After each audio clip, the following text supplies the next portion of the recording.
Hi grown-ups, my name is Miss Erin and I'm from Makers, and I just want to thank you so much for bringing Makers into your home and helping to fundraise for BECC. I'm here to give you a quick how-to video to help you set up your spring sensory bin. So inside your sensory kit, you have a lot of scooping tools and utensils. You have an actual scooper and these tongs here, which are great for fine motor practice. You have a bag of your woodland animals and fun decorations. And then we have the filler here, which is fake snow. This is one of my all-time favorite sensory bin fillers. It's best for kids who are no longer mouthing anything. You want to make sure you supervise your children anytime they're using this sensory bin. You definitely don't want your kiddos to eat this. I'll hold up an information card at the end so you can see, but like I said, it's really one of my favorites. I think you and your kids are going to love it. Okay, now you can do the setup with your kids or before. It's totally up to you. The ratio that we're using is this packet of snow to 4 cups of water. So I'll just dump this right in here. I have already pre-measured my 4 cups of water in here. And I'm actually gonna add a little bit of food coloring to change the color of the snow. This is liquid watercolors, but if you have food coloring at home, it will work just as well. Okay, I'm gonna kind of mix it up. And then we just pour it onto the snow. Now this would be fun to do with the kids so that they could see it kind of change. I think you can see in the video a little bit. It's getting bigger and expanding and expanding. Okay, so I'm gonna pour it all in there. And then with my hands, I'll just kind of start to fluff it around. Now, if you notice that it's kind of slushy, I guess would be the word. Just keep mixing it around. I think once you mix all of it, the water will slowly start to disperse and even out.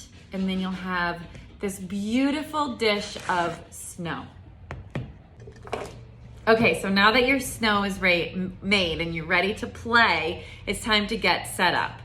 I recommend that you lay down a whole entire sheet and set the bowl on top of it, or even underneath the table that you're working at. This is one of those really fun fillers that it's inevitable it's going to spill a little, and so if you have the sheet underneath so it can catch all the extra, it will make cleanup at the end that much easier. Now at Makers, I don't always give my students all of the materials at once, so I would start with these scooping and pouring tools and utensils and let your kids explore and experiment with these ones first. Once you notice their interest is weaning, that's when you can pull out this fun woodland animal kit and set up little beds or a little home for your animals. Maybe some of this is food, who knows? When you're ready, when you're finished, if you feel like this is a sensory bin that you'd like to continue to use for a few days, I would just put a piece of foil over it to keep the kind of dust and things in the air out. It says on the packaging that this snow will dehydrate back into a powder that you can reuse again. I have never had too much luck with that. I think my basement is a bit too damp, but if you're interested in trying to dehydrate it and reuse it again, you might want to just find an area you could kind of spread it out a little bit, or just leave it in the bowl and see what happens. On the other side of that, if you notice it's getting smaller, you can add more water and it should liven up again. It's fun to do these in stages. So I sort of mentioned using kind of the kitchen or pouring and scooping utensils and tools first.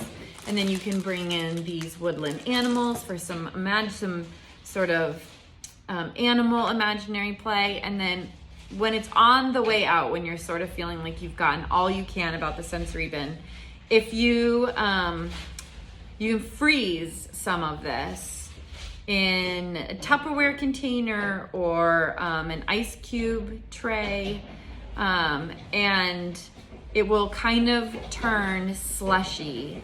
So that's another time when these kitchen tools and utensils might come in handy. I hope you have a great time. I can always be reached if you're at home and you have a question. My email is, thank you, makersrhodeisland@gmail.com. Everything written out. Thank you again. I hope you have fun. Okay, bye.